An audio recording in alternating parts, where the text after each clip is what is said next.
Salah satu saham yang lagi rame banget nih diperbincangkan, Bank Rakyat Indonesia, yang ketika saya upload di TikTok booming banget, penontonnya 200.000 lebih.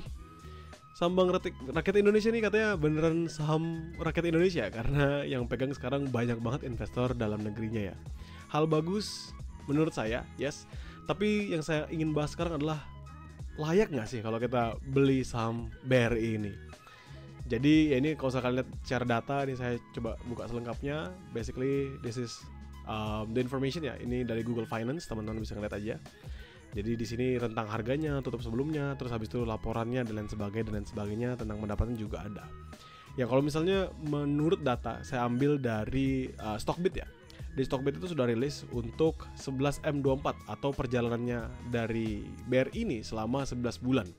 Yang mana kita masih nunggu untuk laporan keuangannya tahun 2024 atau laporan kuartal 4-nya mereka sendiri, yang nanti mungkin akan rilis either bulan ini atau bulan depan lah.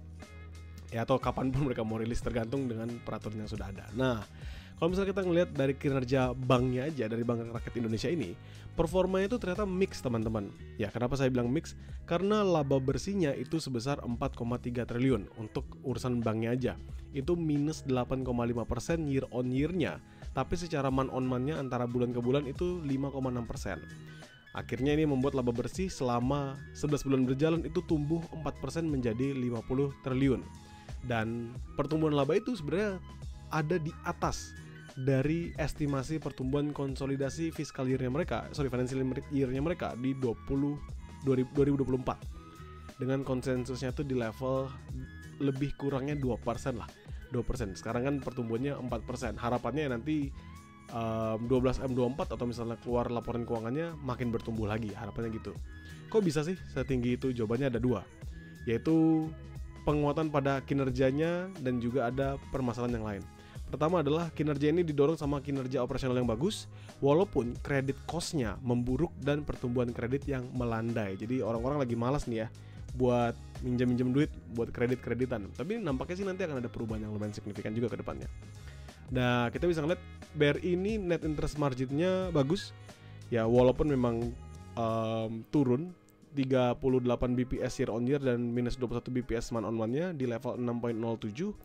Tapi kalau misalnya kita ngelihat masih bisa terjaga lah kalau misalnya kita bandingkan sama perbankan yang lainnya. Walaupun NIM net interest margin mereka di 6,31 ini sebenarnya di bawah guidance konsolidasi FY24-nya mereka di kisaran 7,6 sampai 8%. Jadi lumayan ya.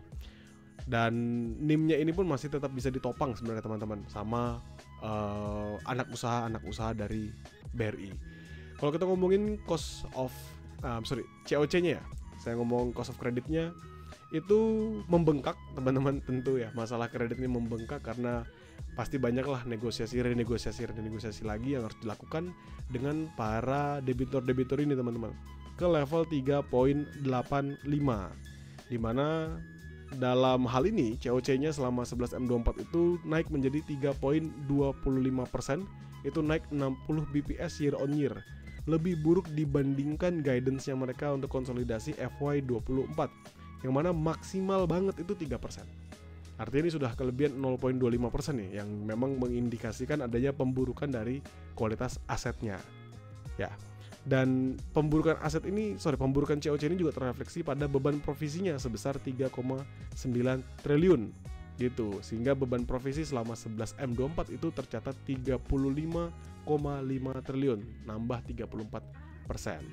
Pertumbuhan kredit juga melandai, teman-teman bisa search juga pertumbuhan kreditnya, yaitu sebesar 5% aja year on year pada November 2024. Rata-ratanya mereka itu ada di 9,6% year on year.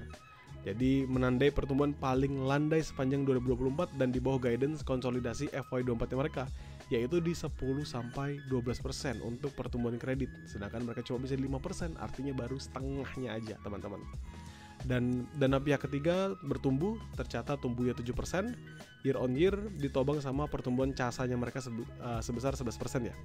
Dan ini menjadikan BRI sebenarnya kalau ngomongin secara perbankan lebih kurang menarik kok kita bandingkan sama bank-bank yang lain. Namun BRI tetaplah menjadi salah satu saham yang paling dinanti ya. Nah sekarang saya akan ngomongin dalam pembentukan teknikalnya. Kalau misalnya kalian lihat ini adalah weekly-nya drop signifikan. Ini kalau misalnya kita lihat dari April, from the highest level di April, kita ngomongin, saya akan tunjukkan terlebih dahulu, tentang harga dari highest di sini sampai harga sekarang itu turunnya sudah 37% teman-teman. Kalau saya paskan di harga closingan hari ini sih di 35%. Ya lumayan lah untuk penurunannya. Ini dari bulan Maret 2024. Kalau saya setahunkan sama sekarang tanggal 16 ini, maka around this one 35% juga sama. Ya, jadi lumayan nih teman-teman kalau misalnya kita ngeliat penurunannya ya. Ini saya paskan dulu kan, kita turunkan jadi. Nah, 28,97% kalau misalnya kita year on year-nya ya. Ini lumayan sih signifikan penurunannya, dan memang karena kinerjanya juga tidak begitu baik ya.